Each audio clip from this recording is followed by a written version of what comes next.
there, and welcome back to Charming Raindrops, my part of the internet where we talk books, journaling, and pretty much anything really. So today we're doing book journaling, and we're looking at what I read in December. So the first 3 books that I read in December were the last 3, I say last 3, there's still one to be published, Heartstopper books. So that's 3, 4 and 5. Now, I'm totally an advocate for these books. I absolutely love them. It's the first graphic novel I'd ever read, and I'm totally a convert. I've read the other ones as well, Solitaire and the other ones that she's written that are related to the same characters. I would suggest, though, that you read all the Heartstopper ones first, otherwise it does ruin what happens. But I've still enjoyed them, and it's still been an absolutely lovely read. But now I've got to Volume 5, or the end of Volume 5, I feel like I can go and watch a TV series on Netflix now, so I'll be going to give that a shot. But for those that don't know what Heartstopper is, it centres around Nick and Charlie, who are both at school and are both... I think Charlie's gay and Nick is bisexual. And it's how they navigate life as teenagers. With, you know, all the... Because obviously there's all the problems and the teenage angst and everything, and they do hit some problems along the way, or some bumps in the road, and it's interesting to see how they deal with those and carry on, and how much they love each other, which is something you don't see much in books these days. Particularly not with 2 men. Or 2 boys. So, yeah, I've really enjoyed the series.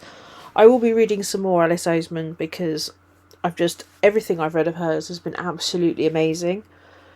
I am going to be waiting for the 6th. There's one last Heartstopper, apparently. It says it in the back of the 5th volume. So I really can't wait for that, to be honest, because just be interesting to see how the story ends. Yeah, so definitely a convert. I'm not sure if I'm a convert to graphic novels. We'll see. I'll see if I can find another set that I like. There's a couple that I'm looking into. But, you know, we'll see. And, yeah, as I say, I went to 2024 willing to try anything. So, you know, why not try a graphic novel? Why not? So, anyway, moving on, I've got a couple of reading get rid ofs from the pile. So I've read a couple of Sabrina the Teenage Witch books. They were quite nice for just they last about half my commute, so as little books they are quite good for that. And it was quite nice to reminisce with the characters that I used to watch on TV as a kid. So, yeah. There's not really much to say about them. They are very nice, they are very reminiscent, but that was all they were really for. But I have got the rest of the series. I realised earlier today that I've actually got the whole series in a pile, so that means that I can literally work through and just read them all. But yeah, it's part of my reading get rid of pile, because I don't think I'm going to need to keep them long term. I just want to read them one more time before they go. Yeah, so it just takes me back to a happy time, to a very happy time when you're a kid. The Sophie Kinsella is not quite so happy, because it's basically a fictional. It's not a biography, but it talks about something that Sophie Kinsella's been through this year with a brain tumour. So it was a little bit triggering, I'll be honest. But the way that the character dealt with it, with grace, and the fact that knowing that Sophie Kinsella went through it herself, yeah, fair play. You know, these things are very difficult, you know, however you deal with them. So fair play. It was a very deep and meaningful book, and I'm glad that I read it. And, you know, I know she's not watching my channel, but wish her all the best, because I do love Sophie Kinsella. The Shopaholic series was a good way of getting me into reading. Okay, Wicked. This is going to be my disappointment of the month. I love the film. I absolutely love it. I'm addicted to the film. I've still got my rubbish bin under my desk, which is Wicked. The book, though, oh my god, it was slow. I listened to it in the end, and I had it sped up to 2 speed, and it was still really slow. And I just didn't really get into it. So I didn't DNF it. I finished it. But I'm not going to be reading the rest of the series, because I can't bring myself to do it. I'm always like, I enjoyed the film, let's leave it there. I may enjoy the musical if I ever get to go and see it, but I think as far as the book series is concerned, I think I've done my bit for that. So yes, I also read the Christmas Sarah Morgan. I will always read the Christmas Sarah Morgan every year because I just love the way that she writes, and this one didn't disappoint. It was fluffy, but it's deep. There's always something in the middle which suddenly gives you an aha moment, and I just love that. It's about the main character who works in an event management company and has built a life on lies because she doesn't feel like she has an exciting life because her mother's a bit of a pain and wishes she hadn't been born. But she ends up finding some family. I'll just leave it there because it's, stop spoilers. But she ends up finding some family, and it's how that goes on and how it works. And yeah, it was a really nice book at the end of it. The Lost Sunline. This was the last one in the Shadow Dragon series. Well, the series where by Lee Newberry, where we met Cadno in the first book. And yes, he was there all the way till the end. It was a bit sad, but it ended well, I believe. But he's got a new book coming out this year, so I'm quite excited to read that. I continued with the Benevolent series by Lucy Score. I finally managed to read the second one. I read that on my Kindle. But it was really weird because this was the same story as it was in the first book, but told by a different character, so you got more information, but you could still tell it was the same story. I think the third one is a much different story, which will be a lot better. But I still really enjoyed it because it was interesting to see it from the completely different perspective. We had the perspective of the character who'd come in and moved in to Benevolence and fallen in love in the first book, and then the character she helped at the beginning of the first book. This is her portrayal of the same story and her getting out of a domestic violence situation. So it was a little bit weird. Not weird, but it was a little bit unsettling at times. But all in all, it was actually a really positive story at the end. And, and it's how you can make life, how life is what you make it. So Winter's Wish for the Cornish Midwife. These books are like a duvet day for me, to be honest, because I just love the cast of characters. They're easy, you know what you're getting into. Each book is related to a different midwife in the same area and their backstory. And then obviously it follows what happened to the other characters in the other books as well. So it's a real villagey atmosphere. And I just find it's a comfortable read. I've recently got back into them, but yeah, it's a comfortable read. And then there was a Babysitters Club one, because I'm reading these just to, like the Sabrina ones, to read and get rid of. And I read them as a child, and it was really nice to go back and reread them again. So now we need to look at my December stats. I'm sorry this video is going to be quite long because we're literally doing that and my reading goals for 2025. If you like what you see, normally you get these videos in slightly smaller chunks, then please feel free to like, subscribe, do the YouTubey things. And yeah, if you're new here, welcome. They're not normally this long. And if you've been here before, thank you very much for coming back. It's a joy to have you. So I've got my normal December header, and then I'm just writing down what books that I read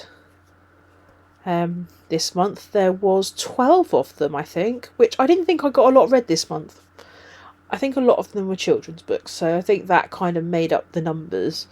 I think January is going to be quite a meaty month because there's quite a lot of books that go over 500 pages, which is quite unusual for me. So I think January is going to be I won't say a harder one. I feel like it's going to be more of a challenge. But what's the point in doing this if it's not going to be challenging? So I'm going to get my bit of plastic spirograph out again because it just makes circles that are just the right size without me having to get out a compass. And it's just so much easier. So, we're just rolling with it. So, out of what I read 12. Out of those, I owned 3 of them and I borrowed 9 of them. And because I didn't really have a favourite, least favourite this month, I am putting down my page total, which was 2,849 pages, and I listened to 29 hours of audiobook, which is probably slightly lower than normal, but I'm happy with that. I bought 1 book this month because I want to start buying the Elle Nickel set, so I've got Some Like It Cold, and it was a signed Waterstones edition. Yeah, I've decided I do love Elle McNichol books because all her characters are neurodiverse, and it's really interesting how they deal with life and how life changes. And I just find it's another really comforting read, but more thought-provoking than possibly The Cornish Midwife. So the other thing that I like to do on my stats, which they may change up as the months go on, but at the moment we're doing them this way, is I'm looking at how much I've saved across the month by borrowing books from the library.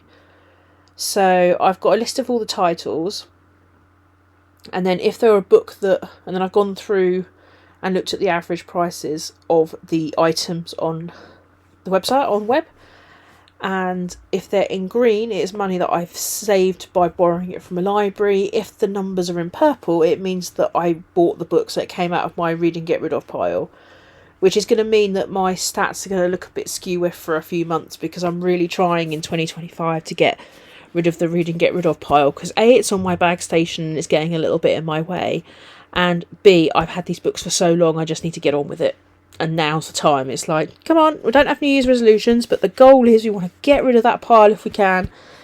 You know, some of them I might decide to keep, some of them I might decide to unhaul. I think a majority of them will be unhauling, but we'll see. But I'm going to choose, I think, 4 or 5 every month to read. So it won't go down all this year, but it will make a really good chunk in it this year. So if I get a calculator out, I work out all the... Oh no, I'm going to make my pie charts first. Of course. We need the total box and the pie charts first. Of course we do.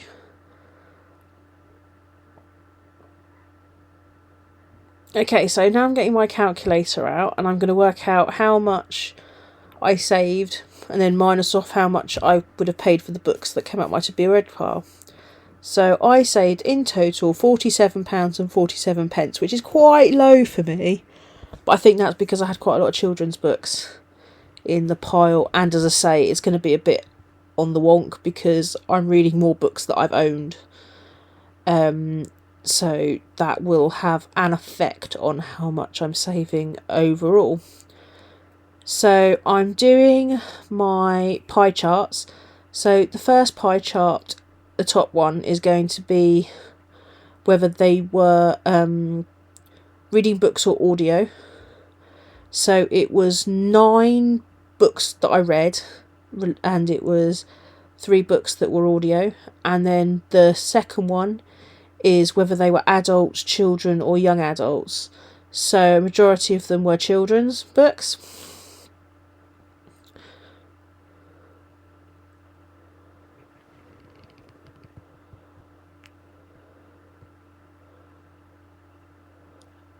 So it's not a very accurate... I say not very accurate. It's not a very simple division on this occasion, which normally it is. Normally it's a little bit more half and half split, or thirds and thirds split. But yeah, a lot of the books in my TBR has been trying to get rid of children's books, so it is what it is for a few months, but it can't always be a perfectly symmetrical. It's just going to be interesting on what I read.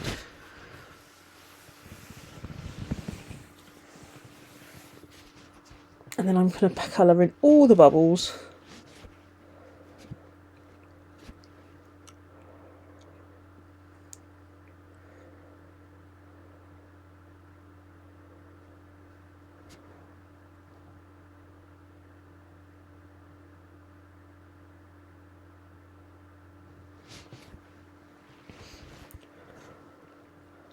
Because I like to make my spreads as colourful as possible.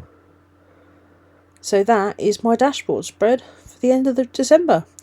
So looking back at my reading goals for 2024, I wanted to read at least 6 books out of my Kindle library, which I've achieved in total. I I didn't read any Wheel of Time, so none of those boxes are being coloured in. So that one was a little bit of an epic fail. This year I did read more than 80 books, so I'm quite pleased about that.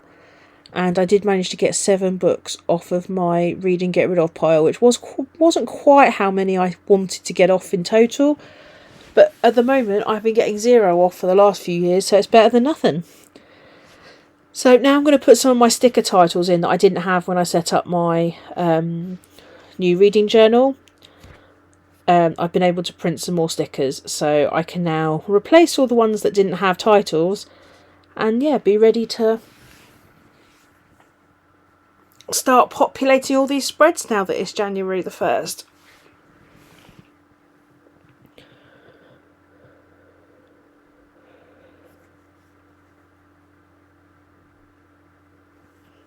So with books to read, these will be books that I'm anticipating that are, well, things that are going to be new, or things that I found on YouTube, or things that I've just found on Facebook, things like that. Whereas my recommendations page, what I did was I asked all my friends for book recommendations. So those recommendations will be going on the recommends page, and then when I start to run out of recommendations, whether I will or not, we'll see. Then I'll ask them for some more. So we've got a series tracker. I've not filled this in yet, and I'll be filling this in a later video, because at the moment I am finishing reading or seeing how many series I can finish in 24 hours. So with that, I am still working on that. I think I've got about 12 hours to go, and then I can populate the series tracker, because we'll see which ones I've either got up to date or which ones I can actually take off because I finished the series. So if we look back at 2024, which sounds very odd, but it's only the 1st of January, we've got to get used to it yet. I'm going to do some, I kind of like my colourful bubbles, so we're going to do that again. So we're going to look at how many books that I read, how many genres I read from, because normally I'd be only reading from one, so that's an interesting way to look at it, and how many different authors I read from. So in total, I read 92 books, which was quite impressive. But I also read 18,942 pages and 225.7 hours of audiobook. So still quite a lot. But that was 92 books across 10 genres and 70 different authors. So for me, that's actually really diverse. So I've now got my favourite and my least favourite. So my favourite one was Some Like It Cold, by Elle McNichol, obviously. And then the one I didn't really like so much was Feel Good Productivity, but I just find that it didn't work with my brain. So to be brutally honest, it probably would work for some people, but I just found it didn't really work for me. And then there's a couple of honourable mentions. So another Elle McNichol, which is A Kind of Spark, which is the first one. And then there's a prequel, Keedy, which I read, and I reread it on a very regular basis, and I've got quotes coming out of it because I found it that useful. And then I've written my goals underneath. The other honourable mention is Think Again by Jacqueline Wilson, because that was her first adult book, and I absolutely loved it. Yeah, so I've put my targets at the bottom of the goals that I either did or I didn't, and how far I got. So now we're looking forward to 2025. So I've got a 2025 sticker just because I like the look of it. So I thought, well, my journal, my rules. And I've got a little quote to go. This says, good things take time, which they do. But I think sometimes we all need a little reminder of that. So I'm going to get my spirograph thing out again because of my perfect circles. And in this circle, it's going to be how many books I want to read in 2025. Of which, to be honest, I'd love to put 100, but I'm not. Because I'm too much of a wimp to do that, just in case my reading suddenly slows down. So I'm going to wimp out and get to the number I'm putting, and then, which is 80. And then if I go over it again, then I can be excited that I surpassed my goal. So then underneath, I'm literally just writing some reading goals that I have for this year. And I'm going to have to keep these more in check this year, to make sure that I'm reading, that I'm doing the things that I want to actually read. So the idea is I want to read my magical readathon character creation. So there's 6 books in that set, so there's going to be 6 different boxes.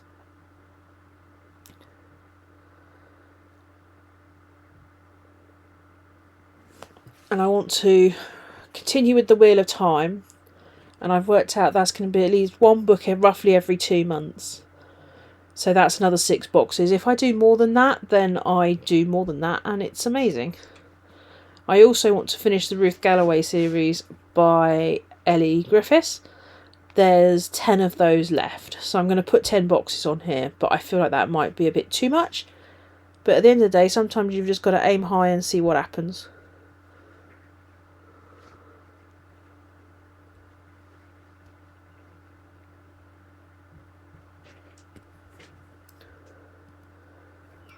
So now I'm just going to colour in all my bubbles, but I've left a bit of space just in case I've got some more goal reading targets or goals later in the year. If you like what you see, then please like, subscribe, do the YouTubey things. If you've got any book recommendations, pop them in the comments below. If you don't really have any recommendations but want me to know that you're here, if you put a book emoji down in the comments, then I can see that you were here, but you didn't really have anything you wanted to add, which is fine. So yeah, I think that's all from today. So take care, and I will look forward to seeing you on the next.